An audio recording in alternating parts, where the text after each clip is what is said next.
Juste avant l'apnée, est-ce principalement par des exercices de yoga ou par le travail du diaphragme? Juste avant une plongée? Oui.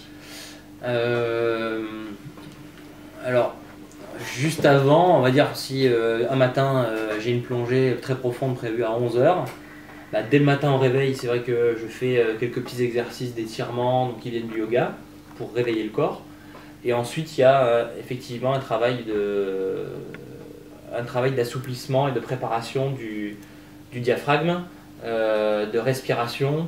On va essayer de travailler sur rendre les poumons les plus souples et flexibles possible.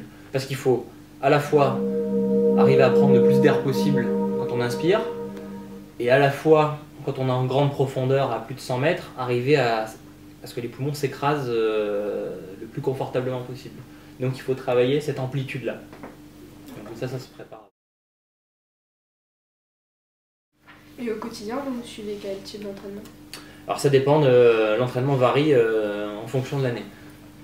Par exemple, sur on va dire un objectif qui a lieu au mois de septembre, ou là, on va dire cette année. Moi, je vais essayer de battre le record du monde au mois de juin en Grèce. Donc là, je prends décembre off parce que je sors juste d'une compétition. Mais dès janvier, je vais attaquer. Donc ça fait 6 mois. Et ben, ça va se découper de plusieurs manières. Au tout début de la saison, il va y avoir beaucoup de préparation physique. C'est-à-dire que je ne vais pas forcément faire beaucoup d'apnée. En mer, je vais en faire peut-être qu'une fois dans la semaine. Je vais faire une ou deux fois une séance ou deux de piscine. Par contre, beaucoup de préparation physique. Faire du ski de fond, du vélo, natation, un peu de musculation aussi.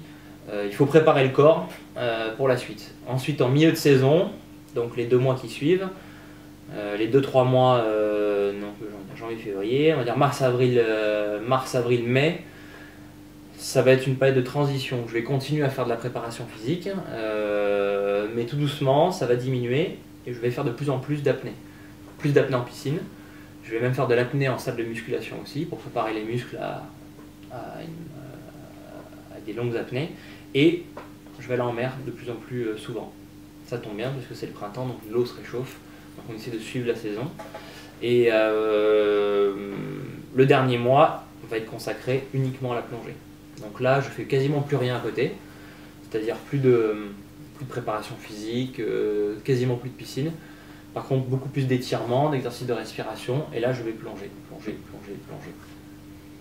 on ne plonge pas toute l'année intensivement.